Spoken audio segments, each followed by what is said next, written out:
உன்னைக் கண்ட நான் ஒளிவட்டம் போல் உள்ளுக்குள்ளே சுழலுதடி.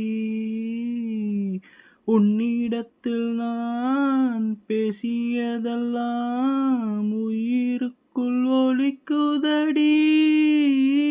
கடலோடு பேச வைத்தாய், கடிகாரம் வீச வைத்தாய், மலையோடு குளிக்க வைத்தாய், வெயிலோடு ரசிக்க வைத்தாய். காதல் வைத்து காத்திருந்தேன், காற்றில் உந்தன் குரல் மட்டும் கேட்டிருந்தேன். சிரித்தாய் இசை அறிந்தேன், நடந்தாய் திசை அறிந்தேன்.